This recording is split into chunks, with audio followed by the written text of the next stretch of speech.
गुरुदेव मेरे आए नैना मेरे हरसाए, गुरुदेव मेरे आए नैना मेरे हरसाए। जागे हम सबके भाग गुरुवर के दर्शन पाए, जागे हम सबके भाग गुरुवर के दर्शन पाए। हाँ हाँ जग के ये तारन हार आ गए, सत्य सहायक सरकार आ गए। हाँ जग के ये तारन हार आ गए, सत्य सहायक सरकार आ गए।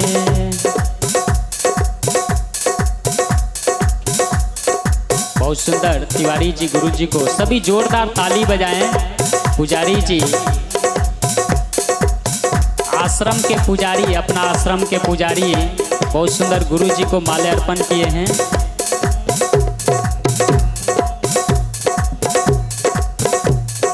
प्रेम दया के भंडार हैं ये, संतों में संत महान हैं ये। प्रेम दया के भंडार हैं ये, संतों में संत महान हैं ये। इनकी शरण में आते हैं जो भी नर नारी, मनवानी के दोष मिटे और मिटे दुविधा सारी। हाँ हाँ जग के ये तारन हार आ गए, सत्य सहायक सरकार आ गए। हाँ जग के ये तारन हार आ गए, सत्य सहायक सरकार आ गए। बोलिए सद्गुरु भगवान की जय। सद्गुरु भगवान की असीम अनुकंपा से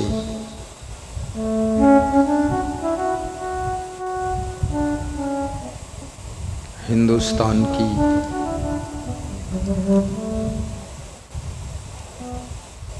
पावन भूमि उत्तर प्रदेश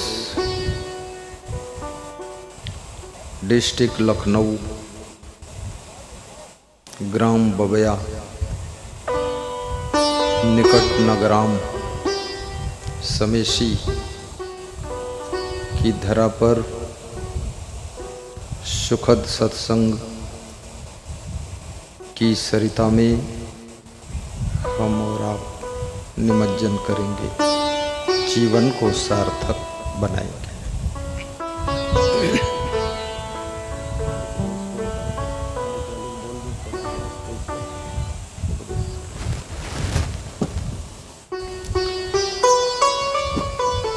संसार को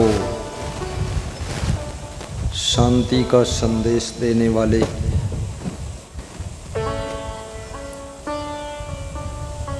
समस्त संत महात्मा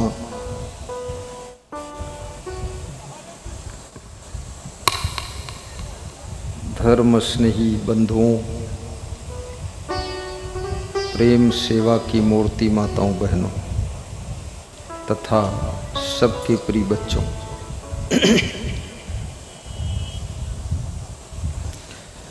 एवं पुलिस जवानों, व्यासगादी सबके लिए शुभकामना करती है। आइए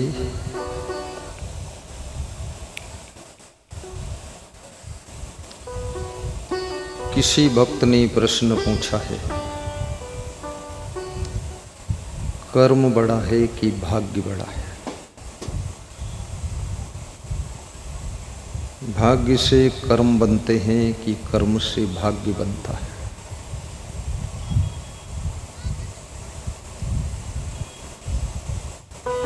कर्म करने में जीव स्वतंत्र है कि कर्म करने में जीव परवश है? कर्म कोई और करा रहा है कि ये जीव स्वयं कर रहा है?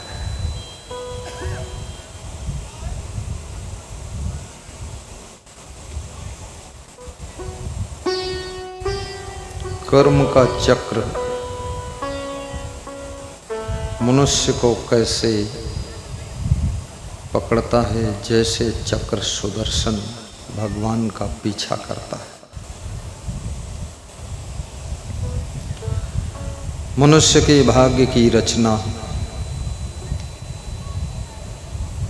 किन किन तत्वों से होती है? कौन ऐसा है जो चाहता है कि मेरा भाग्य बिगड़ जाए, मेरी किस्मत फूट जाए? कोई नहीं चाहता है। सभी लोग उन्नति करना चाहते हैं, परंतु उन्नति क्यों नहीं कर पाते हैं? सभी लोग सुख चाहते हैं, लेकिन सुख क्यों नहीं पाते?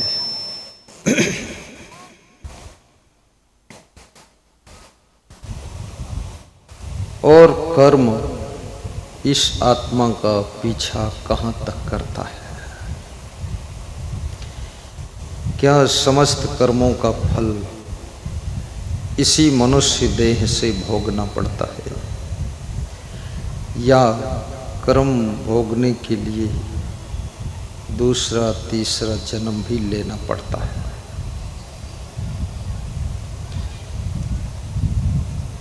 माता पिता के कर्म का फल क्या संतान को भी भोगना पड़ता है? संतान की गलतियों का फल क्या माता पिता को भी भोगना पड़ता है? बहुत प्रश्न है। कर्म कितने प्रकार के होते हैं? कर्म की लीला कैसी है? क्या कर्म केवल इंसान को पकड़ता है कि भगवान को भी पकड़ता है? कर्म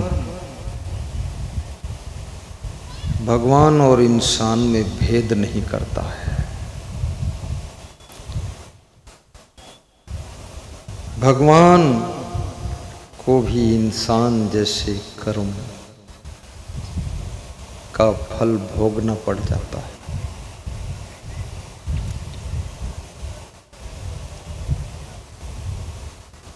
आइए सभी प्रश्नों का समाधान आज इसी मंडप में होकर रहेगा।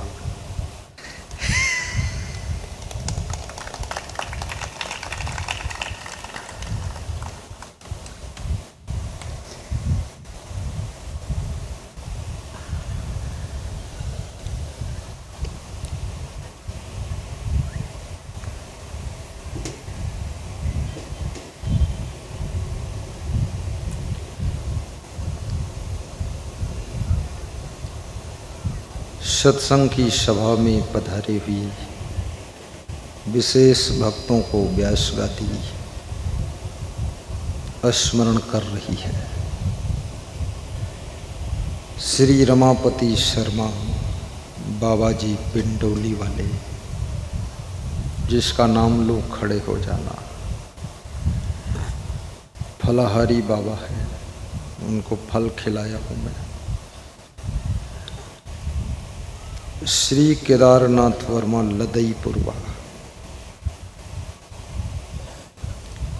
आशीर्वाद। श्री राम तीरथ वर्मा शिवदयाल खेड़ा, आशीर्वाद। श्री सतेंद्र वर्मा मनोकामनी वर्मा भोरा से, इनके घर भी जा चुका हूँ, पधरौनी हुई, बैठी। श्री पवन वर्मा बबया से, बहुत श्रद्धा है, गुरु की ओर देखकर मंद मंद मुस्काते हैं। श्री अवधेश पटेल कसरावा से, अवधेश खड़े हो जाओ, आशीर्वाद। डॉक्टर जितेंद्र वर्मा मोइया, आशीर्वाद। तुम्हारे घर भी जा चुका हूँ, फिर आना है, आशीर्वाद। बैठिए। श्री रामधन द्विवेदी मटेरा, आशीर्वाद है, बहुत श्रद्धा है, गुरु पे भरोसा है, बैठिए। श्रवण कुमार अदमापुर, आशीर्वाद। रामदत्त पटेल पिंडौली, अरुण पटेल पिंडौली, आशीर्वाद। राम किशोर पटवा खेड़ा, आशीर्वाद। ज्ञान सिंह हुसैनाबाद, खड़े हो। ये है ठीक, दान इकट्ठा करने के लिए उनकी ड्यूटी लगी। श्रोताओं पर ऐसी नज़र मारो कि इनके जेब के रुपये निकल कर बाहर आ जाए। मारो निशाना। जेब से रुपया निकलेगा या तो यही पंडाल से निकल कर बाहर हो जाएंगे। ज़्यादा चालाक होंगे तो यही निकल जाएंगे, पैसा नहीं निकलेगा। राम सेवक प्रधान भवैया, प्रधान कहाँ खड़े हैं? पीछे, बहुत दूर हो, आगे आ जाओ थोड़ा। मोहन पटेल पिंडौली, मोहन आशीर्वाद। ओम प्रकाश मवैया,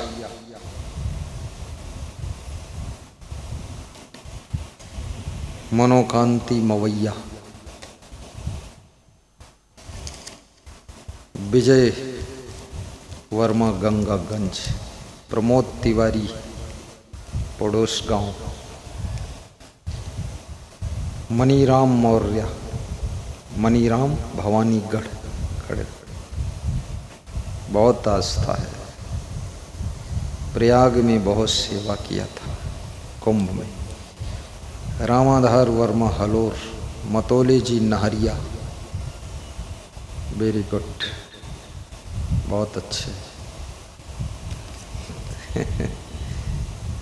क्या नाम पड़ोसी का?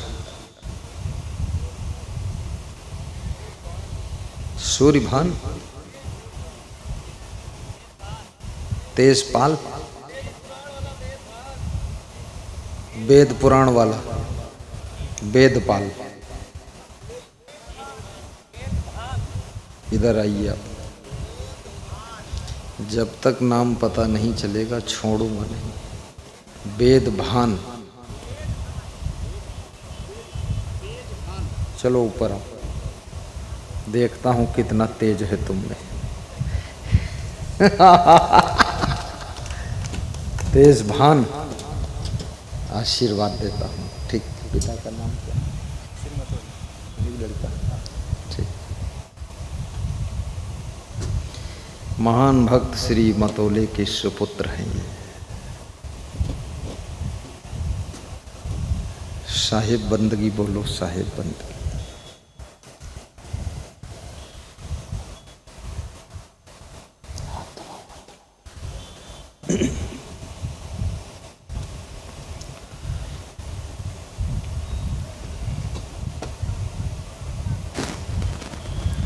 सदगुरु कबीर साहिब कहते हैं, एक पॉइंट आवाज और बढ़ा दो।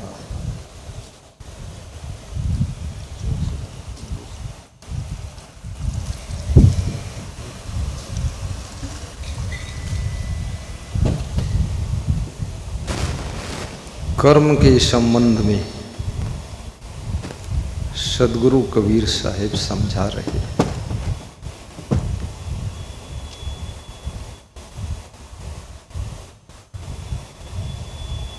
कर्म गति टारे नाही टरी, कर्म गति टारे नाही टरी। गुरु वशिष्ठ मिल लगन सुधायो, राम मंत्र एक दीन्हा। गुरु वशिष्ठ ने भी मंत्र बोले थे, लेकिन कर्म गति थी तो सीता जी को वनवास जाना पड़ा।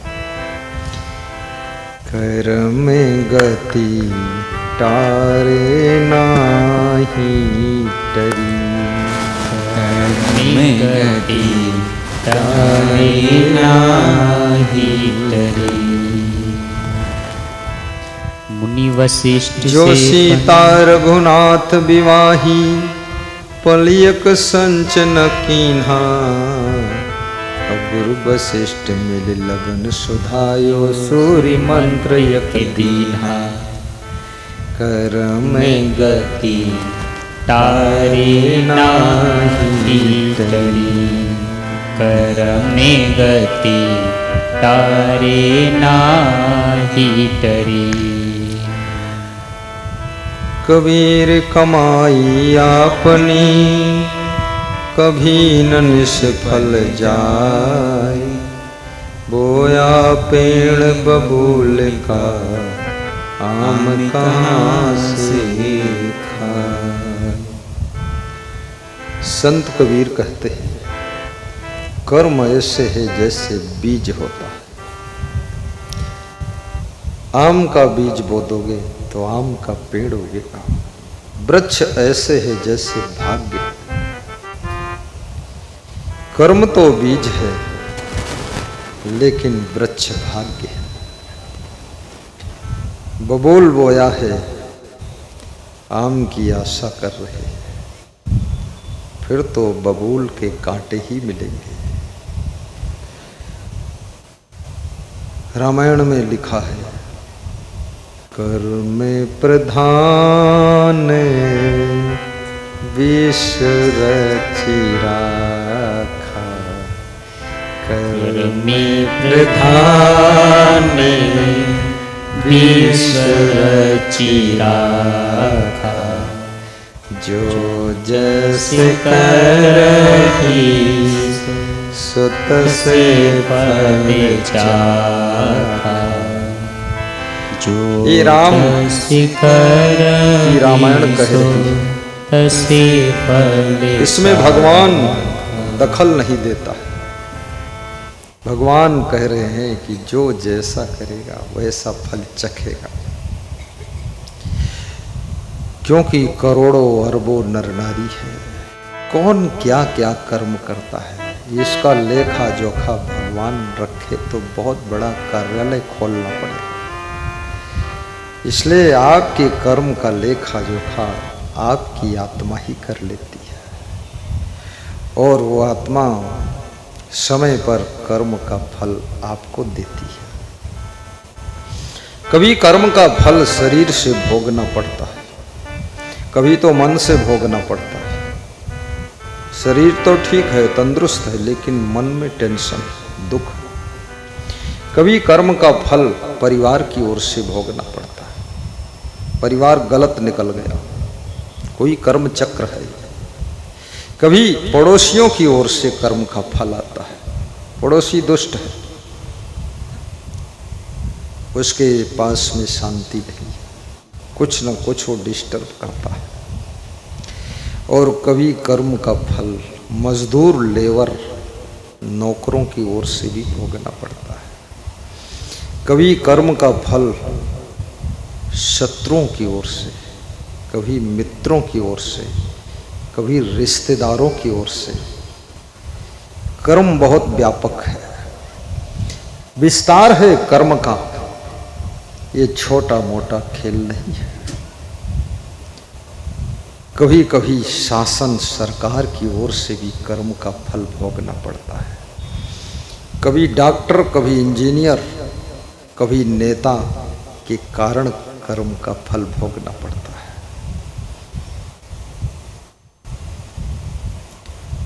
जिंदगी जॉइंट लाइफ है। ठेकेदार गलत सड़क बनाकर चला गया है, रोज हजारों लोग निकल रहे हैं, ठेकेदार का कर्म है, गलत सड़क बनाया है, लेकिन ये हजारों लोग भोग रहे हैं। इसलिए कभी ये मत सोचिए कोई कुछ कर रहा, हमसे क्या मतलब, हमसे है मतलब, सबसे मतलब है। कोई यदि गंदगी फैलाता है तो हवाएं गंदी हो जाएगी, शुद्ध ऑक्सीजन नहीं मिलेगी। कोई यदि गंगा जी को गंदा करता है तो गंदी गंगा में नहाना पड़ेगा। और बेटे का आलस्य भी बाप को भोगना पड़ जाता है। हर बाप इसीलिए तंग है कि बेटा काम शुरू नहीं किया है। काम शुरू नहीं किया लेकिन पान खाना शुरू कर दिया है, तमाकू खाना शुरू, दारू पीना शुरू, मांस मछली शुरू, अंडा मुर्गा शुरू, जुआ शुरू, शराब शुरू, गांजा शुरू, फैशन शुरू, मोबाइल शुरू, गाना शुरू, सैया बल्बू शुरू, पूरा शुरू शुरू शुरू सुअर हो गया, सुअर बनना शुरू हो गया लेकिन काम शुरू नहीं हुआ। 30 साल के जवान हो गए, घूम रहे और कह रहे हैं अभी तो हम कुछ नहीं कर रहे। बड़ी बहादुरी से कहते हम कुछ नहीं कर रहे, बड़ी बेशर्मी से कहते हम कुछ नहीं कर रहे। रोज 200 रुपये का भोजन कर रहे, रोज कीमती से कीमती पैंट शर्ट पहन रहे, रोज सो रहे हैं लेकिन कुछ कर नहीं रहे। बहुत बेशर्म है ये। अब इसको शर्म कैसे आएगी। मेरे पास में एक भक्त आया तो बहुत मेहनत करता था, तो हमने कहा इतनी मेहनत करते ऊब नहीं जाओगे। बोला 200 रुपये का रोज भोजन लेता हूँ, कपड़ा भी लेता हूँ, सोता हूँ, मच्छरदानी लेता हूँ, गद्दा बिछाता हूँ, सब सुविधा लेता हूँ गुरुदेव, तो कोई ये न कह सके, सोच न सके कुछ करता नहीं है। मैं अपने खर्च भर का तो करूँगा ही। छोटी छोटी चींटियाँ भी काम करती है।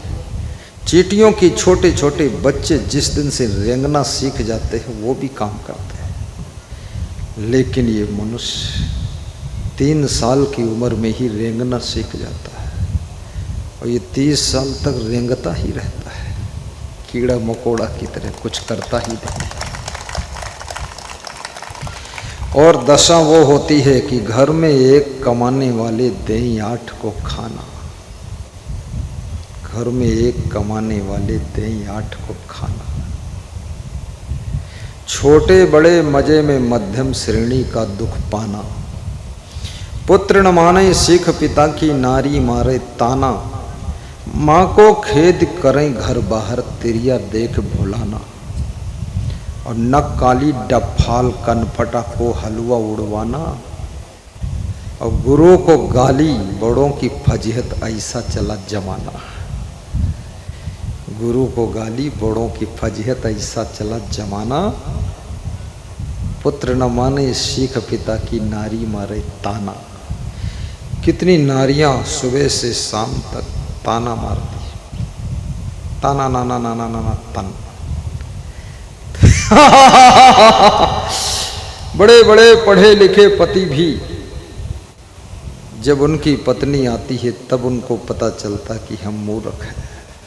पत्नी उनको समझा देती है, उनको एहसास हो जाता मैं मूर्ख हूं, आई एम मूर्ख।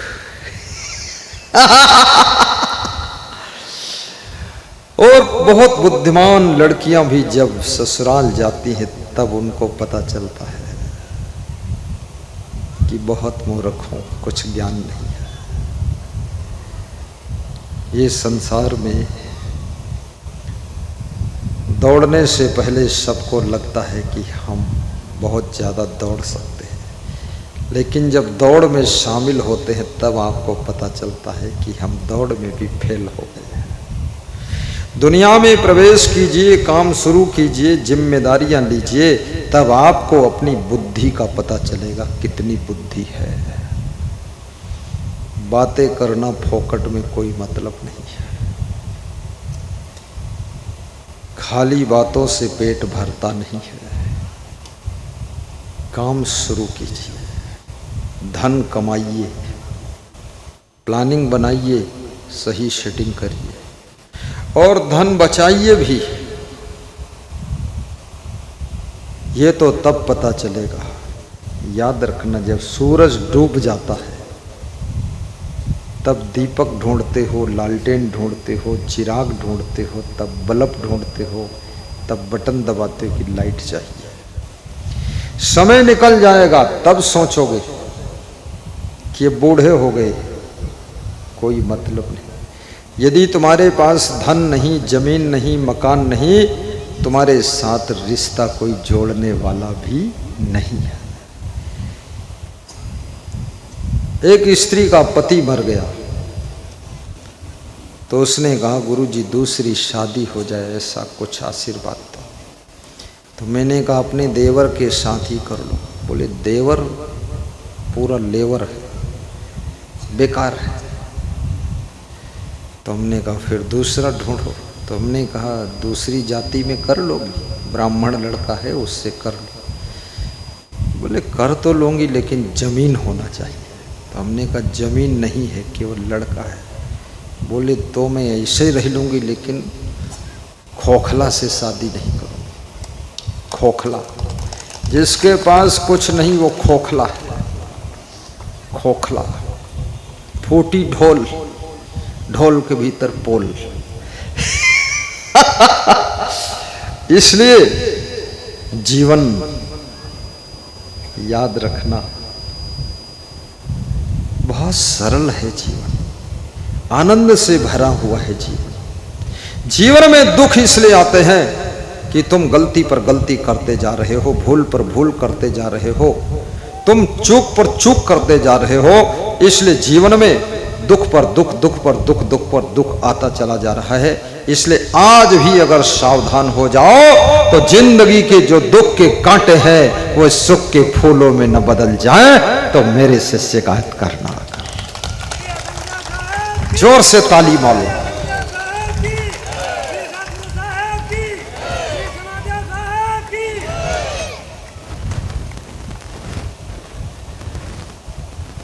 कबीर कमाई अपनी कभी न निष्फल जाए, बोया पेड़ बबूल का आम कहाँ से खाए। आम कैसे मिलेंगे? आम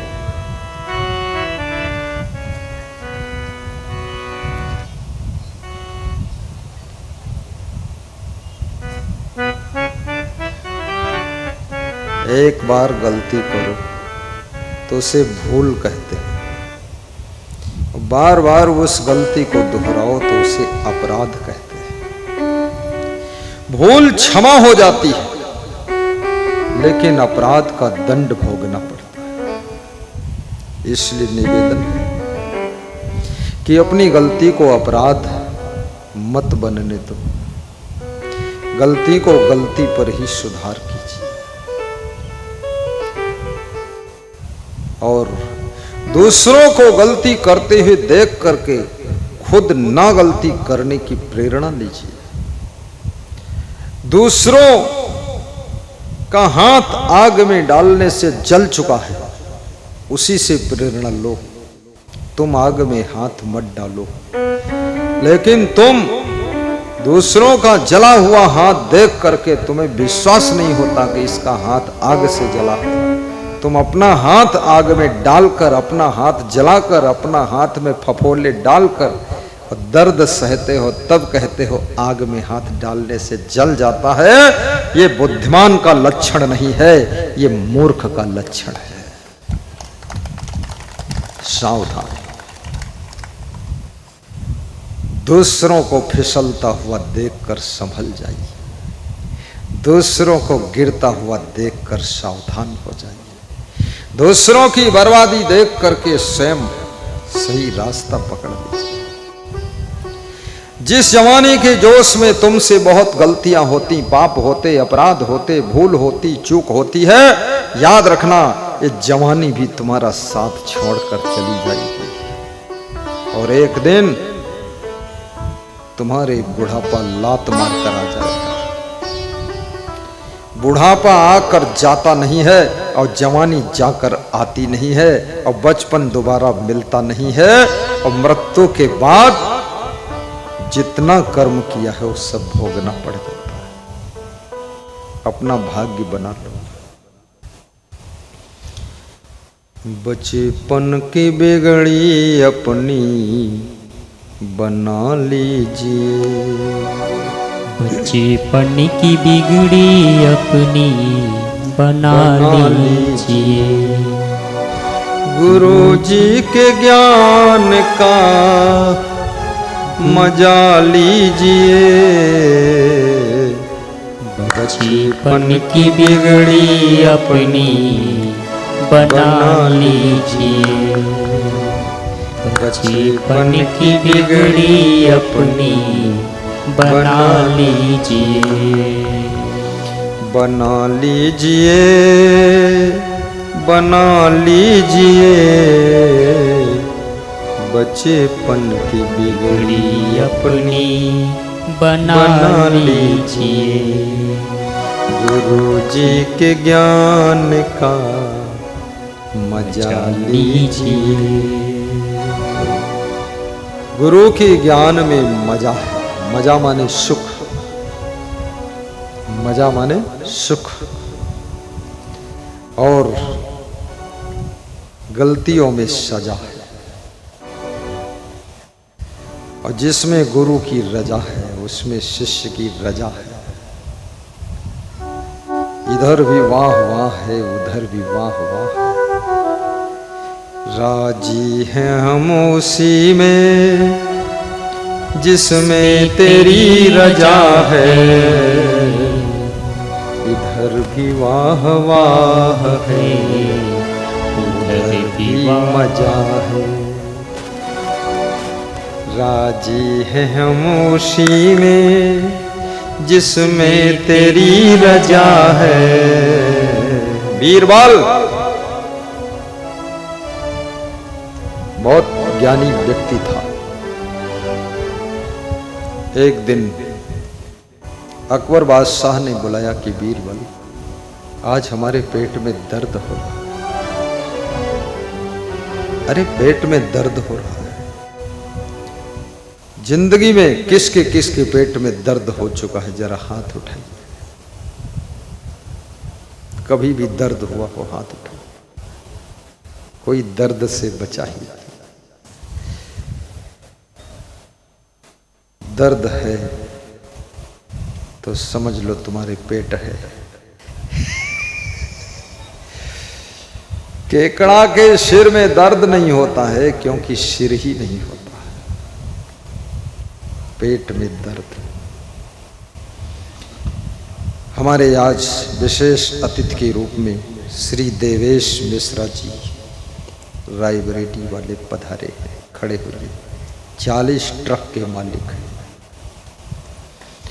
एक ट्रक और खरीद लो बेटा, और एक ट्रक का पैसा प्रॉफिट गुरु को दान किया करो। 41 करो, ठीक।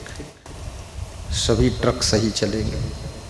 40 ट्रक का तुम्हारे पास और एक ट्रक का धर्म प्रचार के लिए गुरु के पास। आज संकल्प ले लें।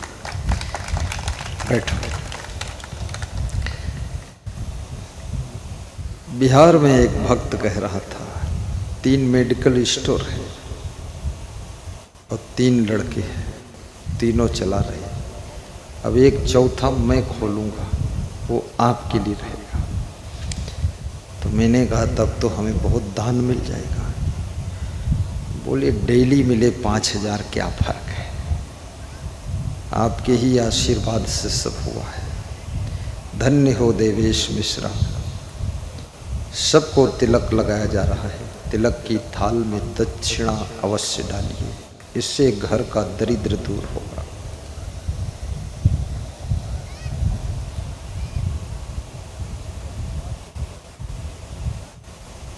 बालापन सब खेल गंवाया, जाने भय गुरु ज्ञान न भाया। जाने भय गुरु ज्ञान न भाया। तीसरे ही पन में संभल जाइए, गुरु जी के ज्ञान का मजा लीजिए। हाँ, गुरु जी के ज्ञान का मजा लीजिए।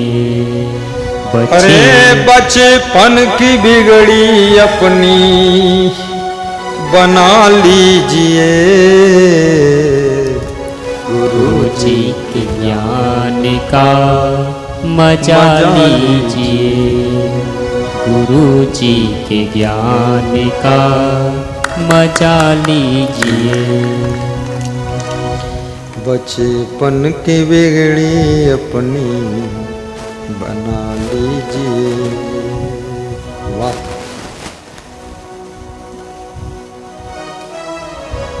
काम क्रोध लोभ लुटेरे काया नगर में डाले हैं डेरे। काया नगर में डाले हैं डेरे। ज्ञान खड़क से ज्ञान खड़क से भगा दीजिए। गुरु जी के ज्ञान का मजा लीजिए। काम क्रोध गुरु जी के ज्ञान का मजा लीजिए। बचपन की बिगड़ी अपनी बना लीजिए। सबके भीतर काम क्रोध लोभ मोह ईर्ष्या द्वेष अहंकार सूक्ष्म रूप में बैठे। जब उनको मानसून मिलता है, मौसम मिलता है, जलवायु अनुकूल मिलती है, तब ये प्रकट होता है। बीज के रूप में सुरक्षित अंदर छुपे हुए हैं काम क्रोध लोभ मोह। सामान्य परिस्थिति में कोई न कामी है, न क्रोधी है, न लोभी है, न मोही है, न अहंकारी है। लेकिन जब कुछ विशेष परिस्थिति आती है, सिचुएशन लोकेशन, जब काम क्रोध को प्रकट करने योग्य तैयार होता है, तब ये सब अंकुर फूटते हैं। बहुत बड़ी बात है अंकुर।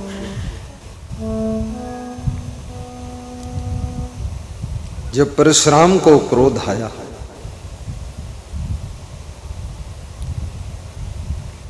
राम भगवान परशुराम के क्रोध में भी मुस्करा रहे।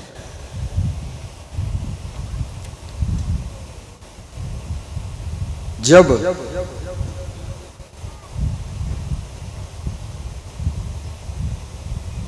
ध्रुव की छोटी मां को क्रोध आया,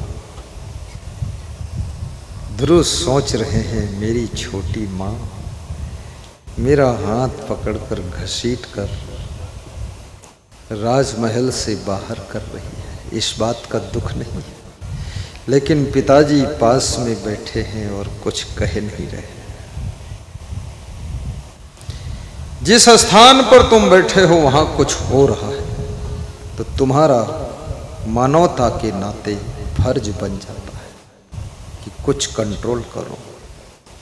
द्रौपदी का चीर हरण हो रहा है, भीष्म पितामह देख रहे, रोक नहीं पा रहे। जब भीष्म पितामह सरसैया पर लेटे हैं, दुखी हैं, बाण छिद रहे हैं, खून बह रहा है, कृष्ण जाकर मिलते हैं तो कृष्ण उनको देखकर हंस रहे हैं कि ये तुम्हारे कर्म का फल है। एक नारी का अपमान भरी सभा में हो रहा था, तुम पितामह थे, सबसे अधिक उम्र के थे, तुमने रोका क्यों नहीं? उसी का फल है। तुम्हें दुखी देख करके भगवान हंस रहा है। जटायु जब सीता को हरण करके रावण ले जा रहा था, जटायु रावण से युद्ध करता है, अपनी चोंचों से रावण को घायल करता है, रावण तलवार से जटायु के पंख काट देता है, जटायु गिर जाता है। जटायु के शरीर को राम अपनी गोद में लेकर के राम रो रहे हैं। एक नारी की रक्षा एक पंछी जब करता है, गीध करता है, जटायु करता है, तो उसके लिए भगवान राम भी रो रहे हैं कि तूने अपना धर्म निभाया, फर्ज निभाया, कर्तव्य निभाया और तू महान है, इसलिए ऐसे लोगों के लिए तो मैं भी रो लेता हूं। भगवान रो रहा है। और वही राम कृष्ण अवतार में आते हैं। भीष्म पितामह के कभी कभी कृष्ण पैर भी छूते थे। हालांकि भीष्म पितामह कृष्ण को पैर छूने नहीं देते थे। याद रखना, आपसे कम उम्र का कोई व्यक्ति हो और रिश्ते में भी छोटा हो, लेकिन गुणों में अगर बड़ा है, ज्ञान में बड़ा है, आचरण में बड़ा है, कलाओं में बड़ा है, उससे पैर मत छुआना, पाप लग जाएगा। क्योंकि उम्र से बड़ा ही केवल बड़ा नहीं होता है, पद में बड़ा बड़ा नहीं होता है, धन में बड़ा बड़ा नहीं होता है, और रिश्ते में बड़ा बड़ा नहीं होता है। वो बड़ों में सबसे बड़ा होता है जो ज्ञान में बड़ा है, आचरण में बड़ा है, वो सब बड़ा से भी बड़ा होता है। इसलिए उससे पैर नहीं छुआना चाहिए। बोलिए सद्गुरु भगवान की जय।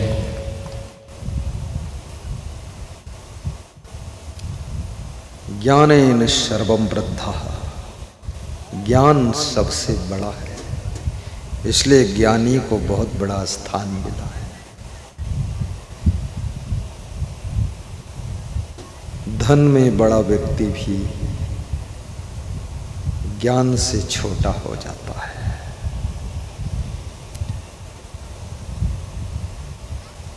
ऐसे तो धनम वृद्धा, संबंधम वृद्धा, वयम वृद्धा, सर्वम वृद्धा, ज्ञानम वृद्धा, पूज्यम भवेत्। जो धन में बड़ा है उसे भी बड़ा माना जाता है, जो पद में बड़ा है उसको भी बड़ा माना जाता है, और जो रिश्ते में बड़ा है उसका भी सम्मान करना चाहिए, और जो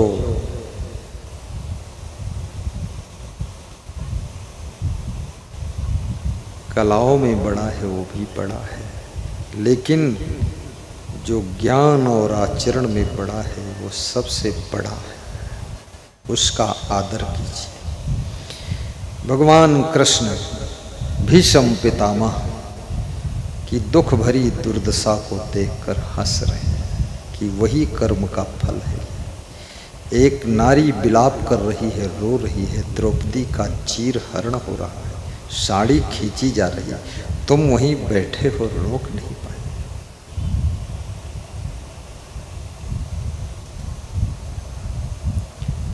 जहां पाप हो रहा हो रोकने का प्रयास कीजिए।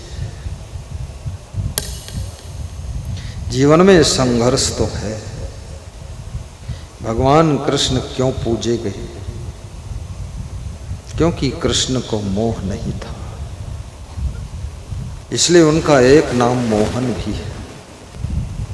जिसको मोह नहीं है वो मोहन है। मोह ना हो तो तुम मोहन होगे। कृष्ण बचपन में ही गोकुल नंदगांव बरसाना का त्याग कर देते हैं और पुनः लौटकर कभी नहीं आते हैं। यदि मोह होता तो बार बार लौट कर आते। भगवान राम के मन में भी मोह नहीं था। एक बार जनकपुर गए, विवाह कर लिया, दोबारा ससुराल लौट कर नहीं गए। आजकल के दामाद, कलयुगी दामाद, एक टांग ससुराल में, दूसरी टांग घर में रहती है। 2 पैंट ससुराल में, 3 पैंट घर में रहती है।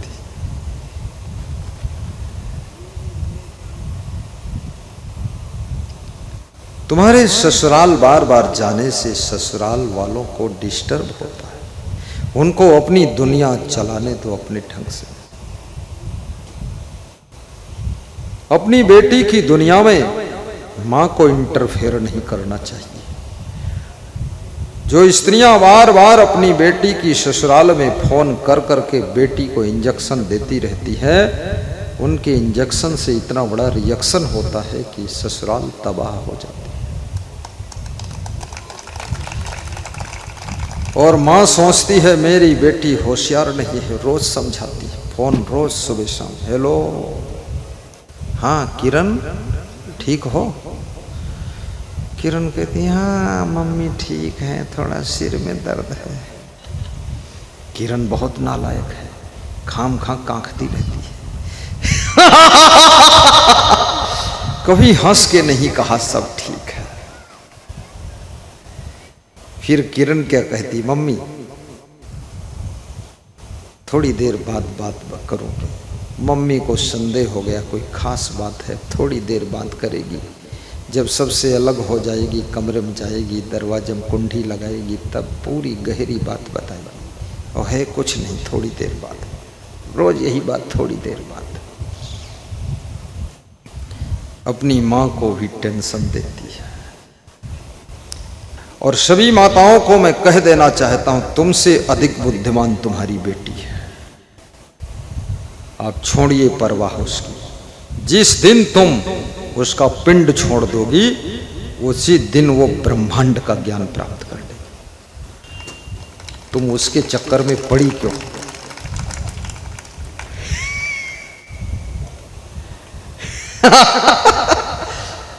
स्वयं थोड़ा ठोकरें खाने दो। कौन होशियार नहीं है, कौन बेटी पत्नी नहीं बनती है, और कौन बेटी मां नहीं बनती है, और कौन बेटी दादी नहीं बनती है, और कौन बेटी बहू नहीं बनती है, और कौन बेटी सासू नहीं बनती है। सब क्रमशः डिग्री हासिल करती हुई चली जाती है। मैंने तो बहुत देखा है, मां से ज्यादा चतुर बेटी है, सासू से ज्यादा चतुर बहू है, और गुरु से भी चतुर चेला है। हमारे चेला बहुत चतुर है, सब इतनी चतुराई है कि चतुराई चूल्हे पड़ी है। सब चतुर है। थोड़ा डुबकी तो लगाइए, देखिए तो डुबकी लगाकर सब होशियार है। हमारे पूर्वज तीर्थ यात्रा जाते थे महीना 2 महीना के लिए। बेटे बहू सब जिम्मेदारी संभालना सीख जाते थे। अब तीर्थ भी जाते हैं तो सुबह जाते हैं, फिर शाम को आ जाते हैं। बेटे बहू आपस में सलाह करते हैं, द्वारिका चले जाते तो कम से कम हफ्ते भर वहाँ रहते, तो कुछ अपने ढंग से या देवालय उठा लेते, और जब तक ये रही हैं देवाल उठावे न दे। बहुत हैरान करे। थोड़ा हटना भी सीखो, थोड़ा उनको कुछ करने का मौका भी दीजिए। अन्यथा आपके बेटे, आपकी संतान, आपकी बेटी अचानक तुम्हारी मृत्यु के बाद जिंदगी की महाभारत में हार जाएंगे। ये जीवन एक महाभारत है। इसमें अर्जुन बनकर के जियो। अर्जुन का अर्थ होता है जो अनेक गुणों को, कलाओं को, ज्ञान को अर्जित करता है, वो अर्जुन होता है। अर्जुन का सीधा अर्थ है अर्जन करना। अर्जन का अर्थ है कलेक्शन करना। कलेक्शन का अर्थ इकट्ठा करना। नए नए गुणों को इकट्ठा कीजिए, संग्रह कीजिए, कलेक्शन कीजिए। और कृष्ण का अर्थ है आकर्षित करना। कर्षण, कृष्ण माने कर्षण, कर्षण माने आकर्षण, आकर्षण माने अट्रैक्शन, यानी खींचना। दूसरों को अपनी ओर खींचने की भी प्रतिभा पैदा करिए। तुम किसी को खींच ही नहीं पाते हो। शराबी को खींचकर शराब से मुक्त करो, ना कि तुम शराबी में खींचकर तुम खुद शराबी बनो। बुरे लोगों को स्वयं से जोड़ो और उनकी बुराइयों को उनसे दूर करो, तब तुम्हारी बहादुरी है। आकर्षण होना चाहिए। आभा मंडल विकसित करो। आपका आभा मंडल खुलना चाहिए। औरा, औरा की किरणें, प्रतिभा, एक्सटर्नल इंटरनल पर्सनालिटी डेवलप कीजिए। Body personality, mental personality, physical personality, और आपकी वाणी की भी पर्सनालिटी है। कैसे बोलते हैं आप, कैसे चलते हैं टेढ़े टेढ़े की सीधे सीधे, मुंडी झुका के, गर्दन झुका के, ये पखौरा झुका के चल रहे हैं कि सीधे चल रहे हैं, कितने लोग 50 साल के हो गए लेकिन बड़ी शर्म लग रही है, अपनी भी गर्दन सीधी नहीं करते।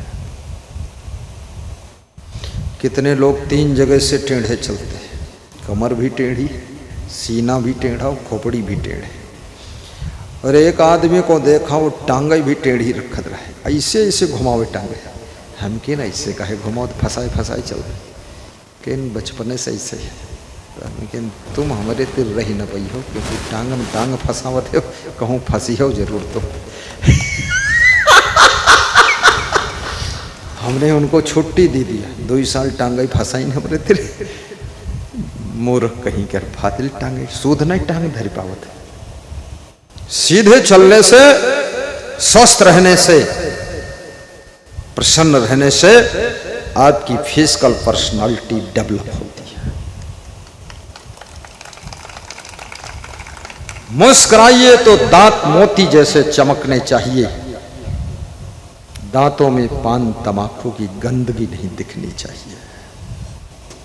देखिए कितना प्रभाव पड़ता है। मुस्कान तेरी गुरुवर पागल कर जाती है। एक हंसी में पूरी दुनिया खिंचकर चली आए। मुस्कान तेरी गुरुवर, बाबा मुस्कान तेरी गुरुवर पागल कर जाती है। मुस्कान तेरी गुरुवर पागल कर जाती है, घायल कर जाती है। मुस्कान तेरी मैं मध्य प्रदेश में सत्संग कर रहा था आज से 20 साल पहले। ग्राम नैनावत बीजलपुर उतनवाड़, जहां ध्रुव का जन्मभूमि है, उस गांव में मैं प्रवचन कर चुका। बाबूलाल मीणा ने, राजेंद्र मीणा ने प्रवचन करवाया था। उसी गांव में ध्रुव के पिता उत्तानपाद का किला है, सब देखा हूं। वहां एक भक्त आया था, उसकी मां ने कहा था ये मेरा बेटा प्रिंसिपल है गुरुदेव, शिवराज शर्मा नाम था। बोले इसको थोड़ा गाने के लिए छूट दे दो। तो मैंने छूट दिया गाने के लिए। तो उसने गाया यही भजन, मुस्कान तेरी गुरुवर पागल कर देती। तो फिर उसकी माँ आई, गुरुदेव एक छूट और दे दो, ये बेटा प्रिंसिपल है, थोड़ा नाच दे तो अच्छा है। हमने कहा नाचता भी है, इंटर कॉलेज का प्रिंसिपल, नाचने में शर्म नहीं लगती। बोले ये नाचता है, मुझे अच्छा लगता गुरुजी। हमने कहा मैं तो नाच देखता ही नहीं हूं। बोले तुम भले आंखें मोड़ लेना, हम लोग देख लेंगे। तो मैंने कहा मेरे ऊपर गा रहा है पागल कर जाती, मैं किसी पागल थोड़े बनाता। बोले आपने तो करोड़ों को पागल किया है, सत्संग के लिए पागल किया है। और दुनिया में कोई ऐसा नहीं जो पागल ना हो। कोई धन के लिए पागल है, कोई पद के लिए पागल है, कोई शराब में पागल है, कोई जुआ ताश में पागल है, कोई व्यभिचार में पागल, कोई अनाचार दुराचार भ्रष्टाचार में पागल है, कोई राजनीति में पागल है, कोई बिजनेस में पागल है। लेकिन सब पागलों से बड़ा पागल और दुनिया का सब पागलपन उतारने वाला वो पागल है जो भक्ति के लिए पागल है, धर्म के लिए पागल है, गुरु सेवा के लिए पागल है। बोलिए सदगुरु भगवान की जय। प्रखर तेजस्वी बाल ब्रह्मचारी गुरुदेव की जय हो। थोड़ा दमदारी से बैठना। मैं इसमें देखता हूँ बहुत लोग ऐसे थके मादे बैठे, लगता है यहाँ हॉस्पिटल में आए। ये एम्स हॉस्पिटल थोड़े, हम डॉक्टर नहीं। यहाँ कुछ तकलीफ भी हो तो भी खुश रहो, थोड़ा हिम्मत से बैठो, संभल कर बैठना जलवा मोहब्बत देखने वालों, संभल कर बैठना जलवा मोहब्बत देखने वालों। तमाशा खुद न बन जाना तमाशा देखने वालों, तमाशा देखने वालों। मुस्कान तेरी गुरुवर, ओहो मुस्कान तेरी गुरुवर पागल कर जाती है, मुस्कान तेरी गुरुवर पागल कर जाती है, घायल कर जाती है, मुस्कान तेरी गुरुवर घायल कर जाती है। भक्तों को बुलाते हो, सत्संग सुनाते आइए देवेश मिश्रा, हो, आइए, सब दुख दूर होंगे, मनोकामना पूर्ण होगी, गुरु का आशीर्वाद मिलेगा तुमको। सुनाते हो, सत्संग सुनाने की तेरी अदा निराली है, सत्संग सुनाने की तेरी अदा निराली है, अदा मुस्कान तेरी गुरुवर आइए, पागल कर जाती है, मुस्कान तेरी गुरुवर पागल कर भगवान का गुण है जाती मुस्कुराना, है। भगवान का गुण है हंसना। एक भगवान राम है जो मुस्कराता है, वनवास हो गया तो वनवास में मुस्करा रहा। दूसरा भगवान कृष्ण है, क्या क्या छूट गया कृष्ण का। देवकी छूट गई, वासुदेव छूट गए, नंद बाबा यशोदा राधा सब छूट गए, नंदगांव बरसाना गोवर्धन सब छूट गए, मथुरा भी छूट गई, द्वारिका गए द्वारिका छूट गई, भेंट द्वारिका भी छूट गई, सब छूटता चला गया, लेकिन हंसी और खुशी नहीं छूटी। कृष्ण सिखा रहे हैं सब कुछ छूट जाएगा, माँ बाप भी छूट गए, लेकिन खुशी रहनी चाहिए। ये संसार का नियम है, मिलन वियोग का संसार है, आवागमन का संसार है, जन्म मरण का संसार है। यहाँ मिलन हुआ है तो वियोग होगा ही।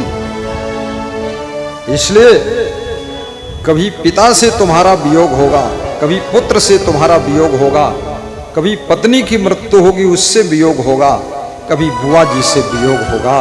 ये संसार वियोग का स्टेशन है, यहाँ एक ट्रेन आती है तो दूसरी ट्रेन छूट जाती है। इसलिए याद रखना, अगर छूटेगी नहीं तो लाइन पर दूसरी ट्रेन आएगी कैसे। आवागमन आया है सो जाएगा, आहा राजा रंग फकीर एक सिंहासन चढ़ी चले, एक बंधे जात जंजीर। गाइए विशाल भाई। एक सिंहासन चढ़ चले, एक बंधे जात जंजीर। एक वह है जो धर्म के सिंहासन पर, भक्ति के सिंहासन पर बैठकर आत्माएं जाती हैं, पुण्य के सिंहासन पर। दूसरी वह आत्माएं हैं जो पाप और अपराध की जंजीर में बंध कर जाती है। और याद रखना, पाप की जंजीर और पुण्य का सिंहासन निर्माण करने के लिए तुमको जिंदगी के 50 वर्ष मिलते हैं, 80 वर्ष मिलते हैं, 100 वर्ष मिलते हैं, लेकिन तुमने अपने लिए हथकड़ी बेड़ी की जंजीरें तैयार किया है कि अपने लिए धर्म और पुण्य का सिंहासन तैयार किया है। ये जवाबदारी आपकी है। क्या करते रहे 50 साल तक? क्या करते रहे? खाया पिया या घाई के, सोया पाँव पसार, भोंदू कुछ जाने नहीं को हमको संसार। भोंदू, कबीर जैसा महान संत कहता ये भोंदू है।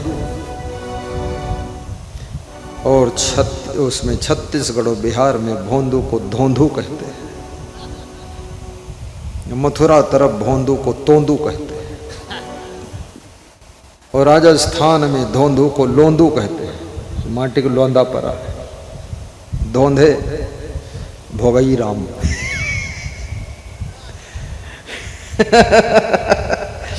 हमारे संत को बहुत मजा आ गया कि कौन भोंदू है, मैं ही तो नहीं हूं कहीं, इसलिए ज्यादा मजा आया। भोंदू कुछ जान ही नहीं को हमको संसार।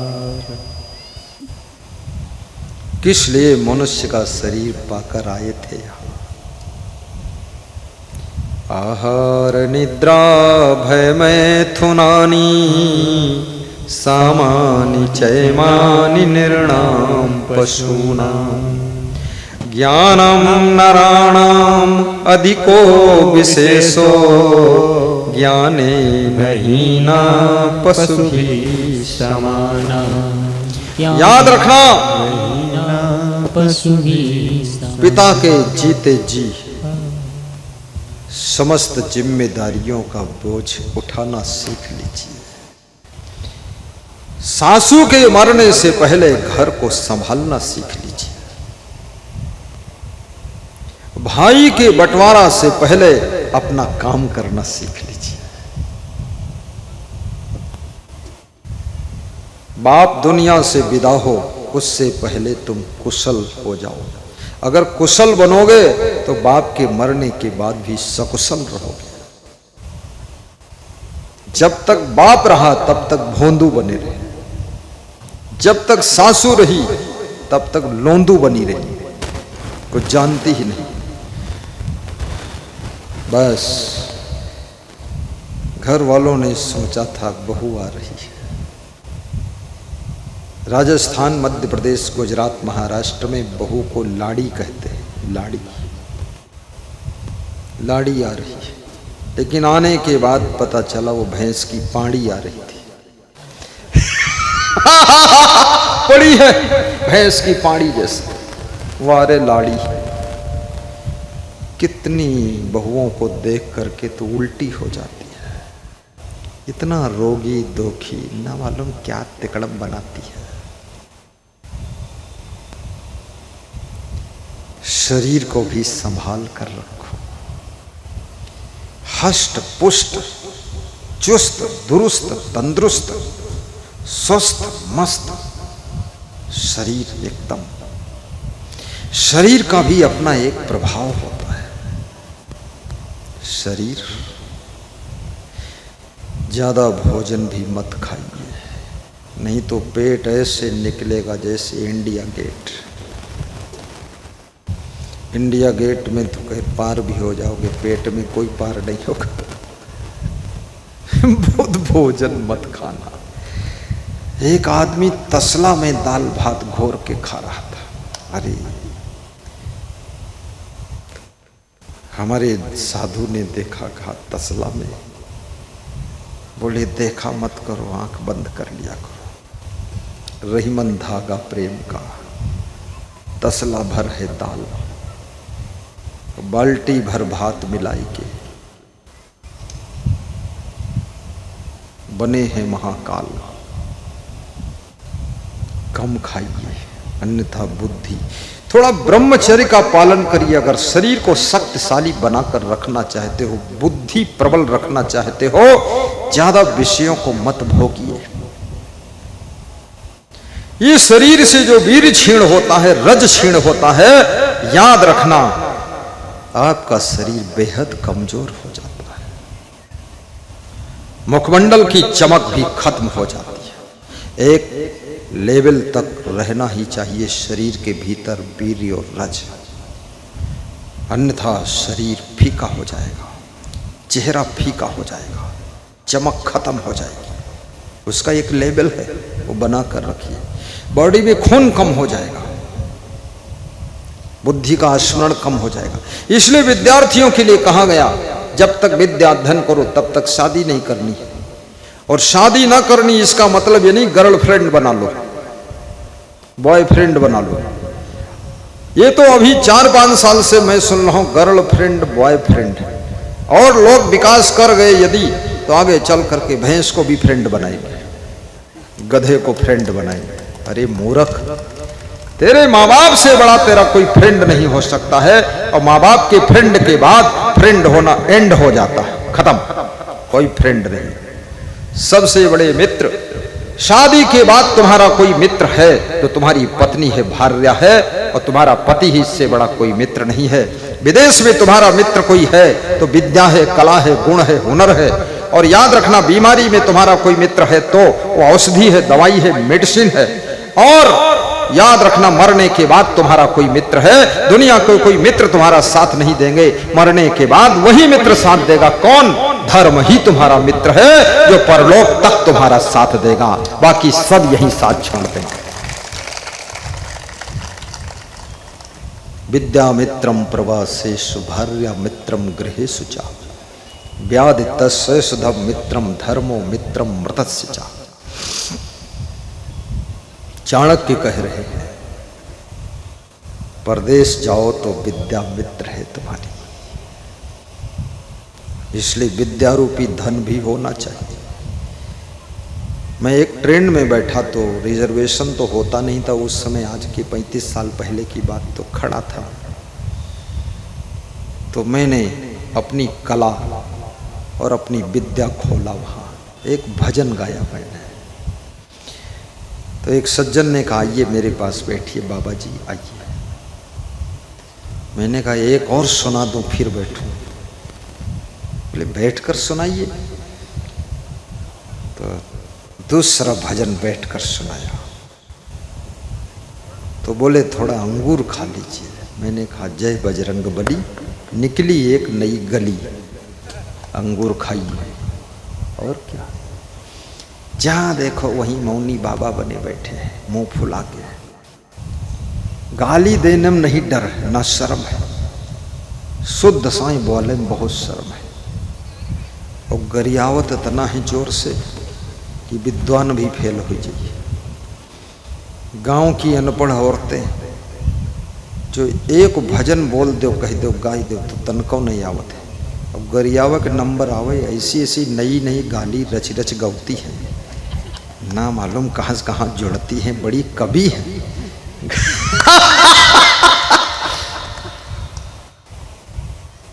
अरे शर्म कहाँ, संकोच कहाँ तुम्हारे पास? शर्म होती तो शराब नहीं पीते, शर्म होती पान पुड़िया तमाकू नहीं खाते, शर्म होती गलत को कर्म नहीं करते। तुम बेशर्म हो, बोलने में क्यों शर्म? सारी शक्ति और ऊर्जा को अपने गुणों को विकसित करने में लगाइए, कलाओं को डेवलप करने में लगाइए। जाही के विवेक ज्ञान ताही को कुशल जान, जाही और जाई तको ताही और सुखे है। सब तरफ मैं यहाँ से उड़ीसा जाता हूँ, बहुत दूर है, 1200-1400 किलोमीटर, वहाँ भी यही हाल है जो यहाँ हाल है। उड़ीसा के लोग दूसरी तरह से मेरा स्वागत करते हैं। वहाँ की लेडीज सीटी बजाती है जबान से, ऐसे जबान हिलाती। मैंने कहा ये क्या है? बोले हुलहुल है, हुलहुल।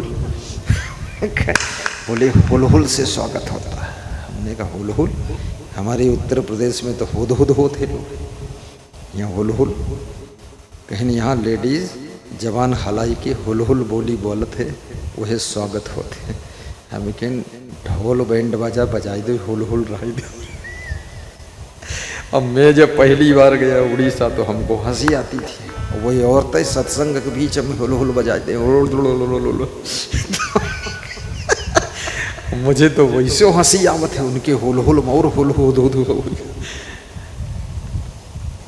Gujarat, Bihar, Karnataka, Tamil Nadu, Kerala, Assam, Andhra Pradesh, Telangana, Goa, Maharashtra, Rajasthan, Chhattisgarh, Madhya Pradesh, Nepal, America, Canada, Muscat, Sri Lanka, Malaysia, Thailand,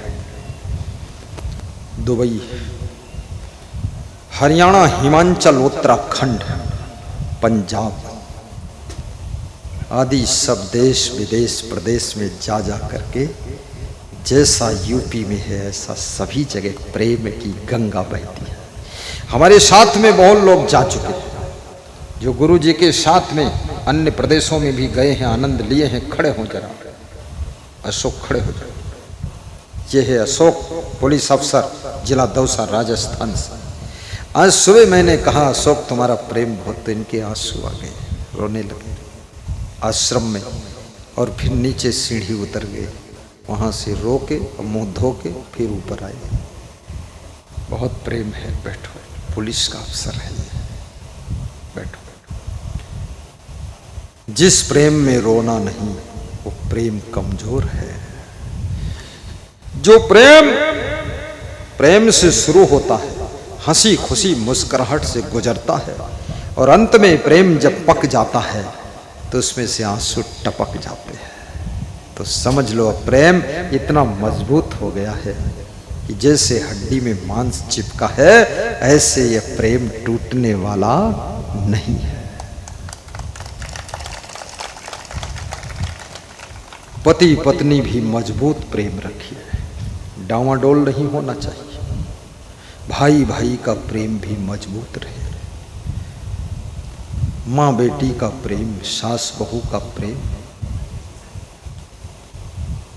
प्रीति करो निर्वाह करो, अनरीति करो अब ही कहना है। बाढ़ी की प्रीति अथाह भई, तब दुख और सुख सबई सहना है।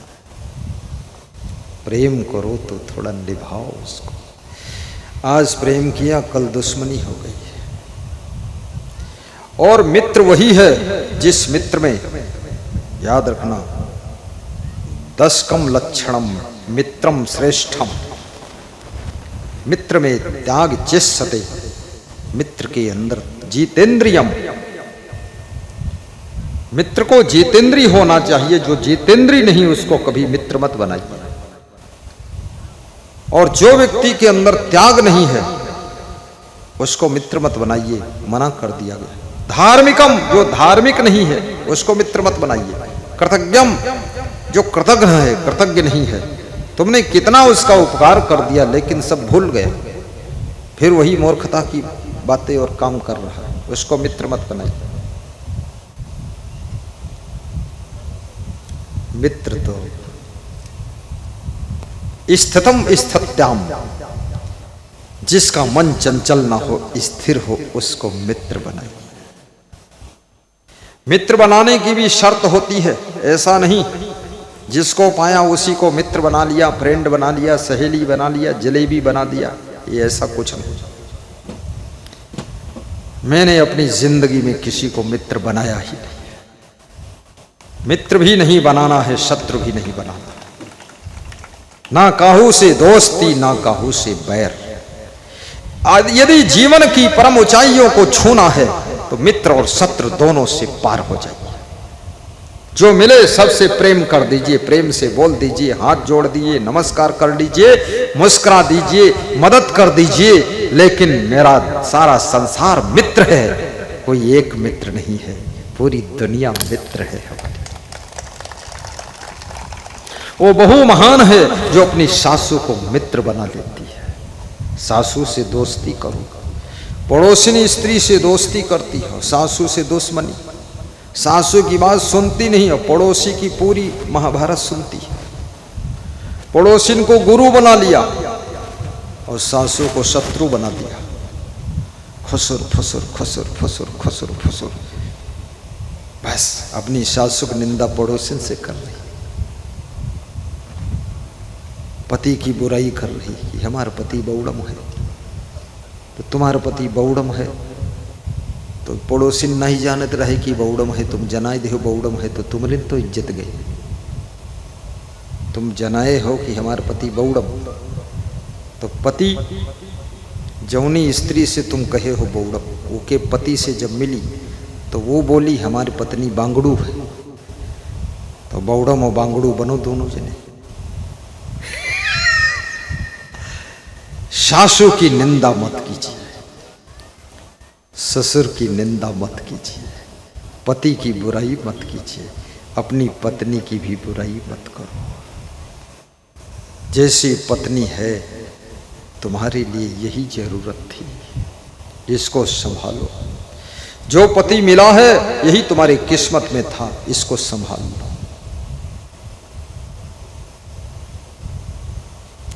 जो मिला है उसको संभालना सीखो, सज धज करो, उसी को सुंदर बनाने की कोशिश करो। जो बेटा मिला है उसको संभाल लो, जो शिष्य मिला है उसको संभाल लो, क्योंकि आपके भाग्य में यही शिष्य है, इसको संभाल लीजिए। इसको छोड़ दोगे दूसरा भी मिलेगा, वैसे ही मिलेगा, किस्मत वही है। राजा दशरथ ने 3 विवाह किए, तीनों लेडीज बांझ निकल गई, एक चूहा नहीं पैदा हुआ, कई से भी कोई नहीं पैदा हुआ, न कौशल्या से न सुमित्रा से। आखिरी में पुत्रिष्ठ यज्ञ करना पड़ा, संतों का आशीर्वाद लेना पड़ा और खीर बनी और यज्ञ हुआ, साधुओं का भंडारा चला, कुछ पुण्य बढ़ा, 4 पुत्र का लाभ हुआ है। अरे चाहते हो पुत्र लाभ हो तो खीर पूड़ी का भंडारा करो, अभी कल टाइम है, बना के लाइए अपने घर से 2 कुंटल खीर और 2 कुंटल पूड़ी, भंडारा कर दो, 4 पुत्र पैदा होंगे। बस राम लक्ष्मण भरत शत्रुघ्न। करो तो सही, तुम कुछ भी नहीं करोगे, हमको पता है। बांट दो यहां खीर पूड़ी लाकर। ऐसे मुझे खबर मिली है कल भंडारा यहां होगा, होगा कि नहीं होगा? होगा, होगा। क्या बनेगा भंडारा में? पूड़ी सब्जी बूंदिया, बस आज ही से बता दिया, ताकि कल व्रत रहकर आइए, 100 पूड़ी खाइए। व्रत रहकर नहीं, अपने घर से भी खा कर आइए। भंडारा में जो कम से कम खाता है उसे अधिक से अधिक आशीर्वाद मिलता है। भंडारा प्रसाद होता है, भोजन नहीं होता है। भंडारे का प्रसाद भोजन यदि फेंक दिया तो पाप लग जाता है, अधिक खा लिया तो पुण्य छीण हो जाता है। और भंडारे का भोजन थोड़ा कम खाया तो प्रसाद बन जाता है, और प्रसाद बन करके वो आशीर्वाद लेकर आता है, आशीर्वाद लेकर आता है। कल भंडारा होगा, और भंडारा उसे कहते हैं जिसमें बहुत लोगों का अंशदान होता है, योगदान होता है, श्रमदान होता है, प्रेम दान होता, धन दान होता। इसलिए इस कार्यालय में जाकर के कल के महाभंडारा के लिए सभी लोग जो श्रद्धा हो दान कर देना, रसीद कटा लेना। ये बबया गांव का कार्यालय लगा, वो कोने वाला वहां लगा। ये सफेद जिस पर बिछा है ये हमारे साथ वाला है, अयोध्या आश्रम का दान कार्यालय, वो उनका अलग है। क्योंकि गाय में चारा डालो भैंस खाई जाए तो क्या मतलब है, इसलिए अलग अलग नांद धर दी गई। तुम सोचते हो गुरुजी ऐसे उदाहरण देते हंसी आई जा, हंसी वाला काम ही हमारा है, हंसाना, खुश करना, लोगों की टेंशन खत्म करना मेरा काम है। चिंता की चिता में जल रहे लोगों को बाहर खींच कर निकालना और चिंता की आग से उनको जलने से बचाना, ये मेरी जिंदगी की ठेकेदारी है।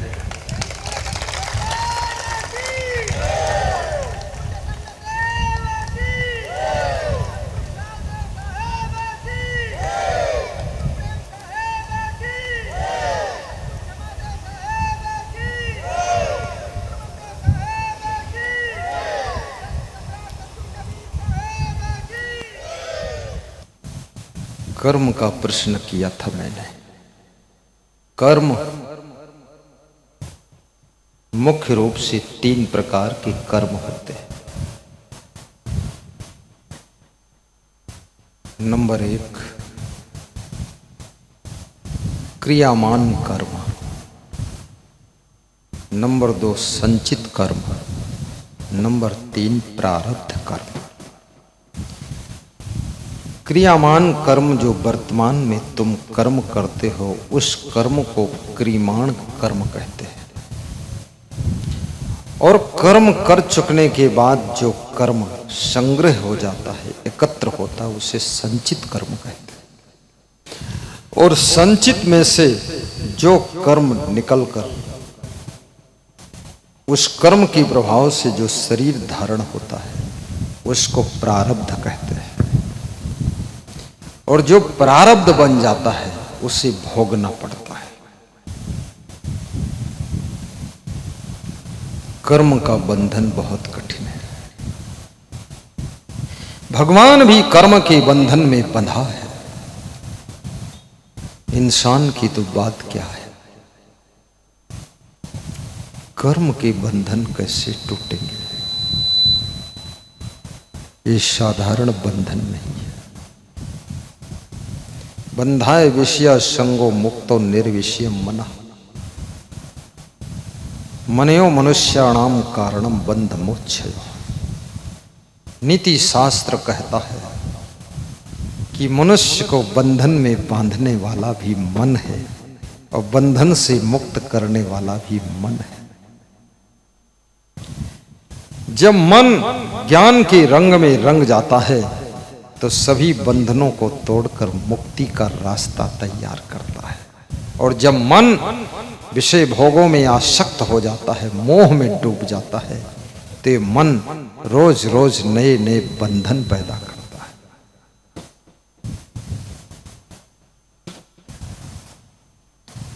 मानी मानी बंधन तर आवा, निज कर्तव्य में आप बंधावा। मान मान कर बंधन में लोग आते हैं। और बंधन तो बंधन है, मुक्ति तो मुक्ति है। कैसे होगी मुक्ति? ये आत्मा अनादि काल से बंधन में पड़ा हुआ है, भवसागर में डूबता है, आवागमन की यात्रा करता है। पुनरपि जननम पुनरपि मरणम की यात्रा चल रही है। बार बार जन्मना, बार बार मरना, मुक्त नहीं हो सके, मुक्ति नहीं मिली। और वे मुक्त नहीं हो सकते हैं जो सोचते हैं कि मरने के बाद मुक्ति मिलती। मुक्त वही होते हैं जो जीते जी लफड़ों से, पचड़ों से, आसक्ति से, ममता से मुक्त हो जाते हैं। यतेन्द्रीय मनोबुद्धि मुनि मोक्ष परायण, विगतेच्छा भय क्रोध, यह सदा मुक्त एव सा। श्री कृष्ण से अर्जुन ने पूछा था गीता में कि हे भगवान, मुक्ति कैसे मिलेगी? श्री कृष्ण कहते हैं, अर्जुन, जो मनुष्य अपने इंद्री को, यतेन्द्रीय मनोबुद्धि, और मन को और बुद्धि को साधना में डुबा देता है,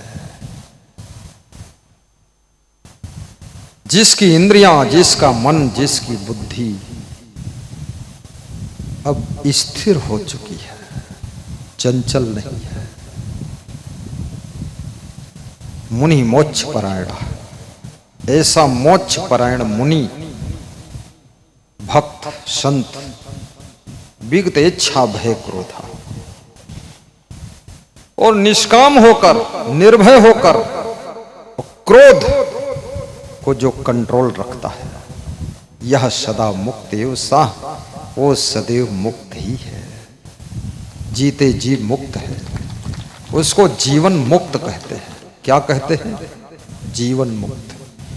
और मरने के बाद शरीर छूट गया तब विदेह मुक्त कहते हैं। निर्वाण, परिनिर्वाण, महापरिनिर्वाण, मोक्ष हो गया।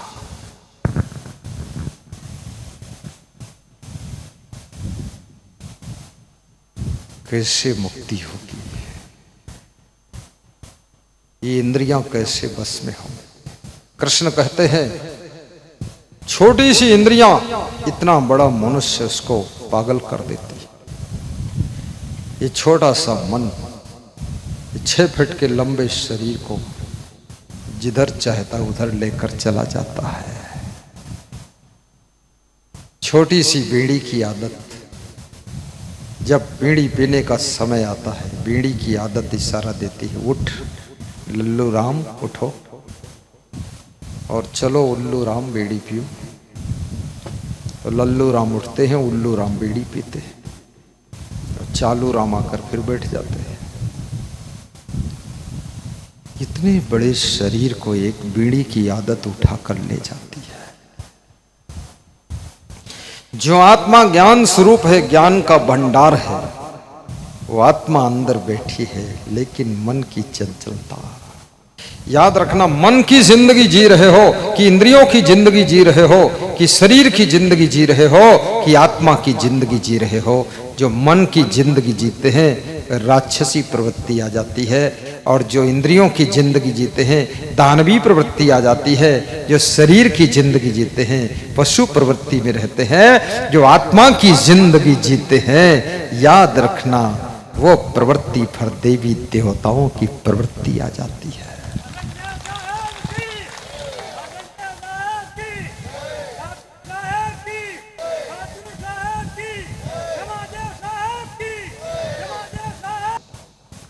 शब्द सम्हारे बोलिए, शब्द के हाथ न पाओ। एक शब्द औषधि करे, एक शब्द करे घाव। शब्दई मारा गिर परा, शब्दई छाड़ा राज। जिन जिन शब्द विवेक किया, तिनका सरि गौका। जिन जिन शब्द विवेक किया, तिनका सरि गौका। शब्द शब्द बहुअंतरे, सार शब्द कही लीजे। कहीं कबीर जहाँ सार शब्द नहीं, धृग जीवन सो जीजे। शब्द बिना सुरतियां धरी, कहो कहाँ को जाए। द्वार न पावे शब्द का, फिर फिर भटका खाए। द्वार न पावे शब्द का, फिर फिर भटका खाए। बोली तो अनमोल है, जो कोई बोले जान। ये तराजू तौल के, तब मुख बाहर आन। ये तराजू तौल के, तब मुख बाहर आन। ऐसी वाणी बोलिए, मन काया पाकोय। और उनको शीतल करे, आप शीतल हो। और उनको शीतल करे, आप शीतल हो।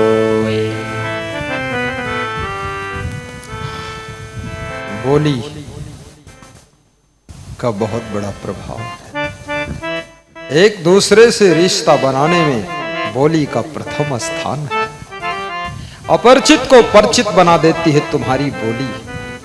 शत्रु को मित्र बना देती है तुम्हारी बोली, और मित्र को भी दुश्मन बना देती तुम्हारी बोली।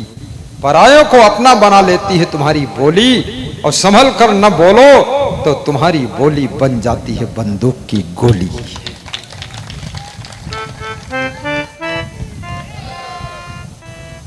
ग्राहक को मजबूत ग्राहक बना देती है तुम्हारी बोली।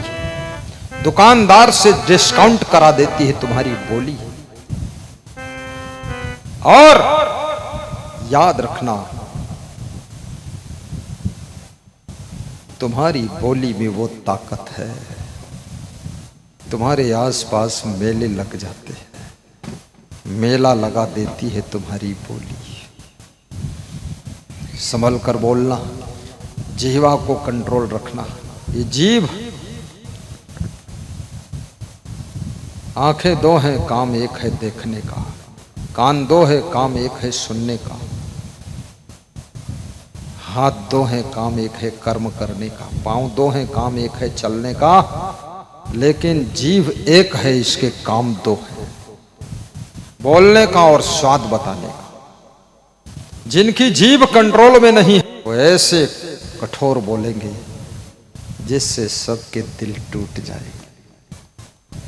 और याद रखना, कोई कितना ही कठोर बोले तो भी अपने दिल को भी इतना मजबूत रखो कि दिल टूटने ना पाए। मेरा दिल कांच की चूड़ियां तो नहीं जो झटका लगे टूट कर गिर पड़े। बोलने वाले तो बोलते हैं, समझदार हैं कि ना समझ है, मूर्ख हैं कि ज्ञानी है, लेकिन आपके ऊपर जब बोली की गोली आती है आप उसको जरा सहना भी सीखिए। कटुक वचन साधु सहे और से सहा न जाए, सह लीजिए। कभी आपकी पत्नी बोलने में चूक जाए, सह लेना, ऐसा नहीं गुस्सा में भाग जाओ, अरे इतना सह लिया, थोड़ा और सह लो। कभी आपका पति कुछ ज्यादा गर्म हो जाए तो इतनी गर्मी सर्दी सह चुकी हो, थोड़ा और सह लेना। ऐसा नहीं लहंगा उठा के मायके में बैठी देवी जी, नहीं नहीं, मायके में कौन इज्जत है, वहीं से तो आई हो। अगर वहां जम सकती थी तो यहाँ आती क्यों, और आई हो वहां जाती क्यों, और जाती है तो बेइज्जती होगी वहां, क्योंकि वहां सरकार बदल चुकी है। अब कांग्रेस के बजाय भाजपा सरकार वहां चल रही। वहां तुम्हारी मां की सरकार नहीं है, बाप की सरकार नहीं है, वहां तुम्हारे भाई और भाभी की सरकार है। अब वहां पर तुम्हारी चलने वाली नहीं है। इसलिए देवी जी गम खाकर यहीं रहो, यहीं इज्जत मिलेगी, यहीं सम्मान मिलेगा, और यहीं पर तुमको कोई डिगा नहीं सकता है। बस जवान पर कंट्रोल कर लीजिए। मध्य प्रदेश में मेरा सत्संग था, उज्जैन जिले में, तो जिनके घर में ठहरा था, आलीशान महल था, तीनों भाइयों के 3 महल। तो उनके घर की लेडीजों ने कहा कि 3 दिन हो गए हम मिल ही नहीं पाए और हमारे घर ठहरे हो। तो हमने कहा हम लेडीज से मिलते भी कम ही हैं, क्योंकि कुछ बवाल उखड़ा हो जाए, फालतू लफड़ा, ज्यादा कम मिले चाहिए, मेहरकुल्ला ज्यादा मिलत है। तो बोली सुनी तो लियो कुछ हमारो दुख, पति लोग 3 दिन से साथ में घूमत हो, हमका तन को टाइम ही नहीं मिला। तो थोड़ा टाइम मिला, जब मिली तो बोली कि पति लोगन समझाए दो, जब घर में आवत हैं तो बिल्कुल भूकंप लावत है, और जले भोजन कर नहीं लेते हैं तले हम सब डरान रहित है कि पता नहीं थाली फेंक दें या मारे कूटे का करें। बोले तन को बोल दी वह दिन छुट्टी हो जाइए घर से। तो गम खाए के यहाँ 40 साल बितान है, अब कुछ ऐसे ज्ञान दे दो गुरु जो कि और बीत जाए टाइम, कबहो कहो गुस्सा आए हमरे जाते, लेकिन तुम्हारा प्रवचन सुन के हम ठंडे हो जाए। हमने कहा रे बहुत गई थोड़ी रही, थोड़ी हूँ अब जाए। अरे देवी गुरु कहे तुमसे अब ताल में भंग न लाए, ताल में भंग न लाए, 10-20 साल और सह लो। सहने वाले छोटे नहीं होते हैं और गर्म होने वाले बड़े नहीं होते हैं, सहने वाले बहुत महान होते हैं। और याद रखना, धरती सब सह लेती है, खोद खाद धरती सहे।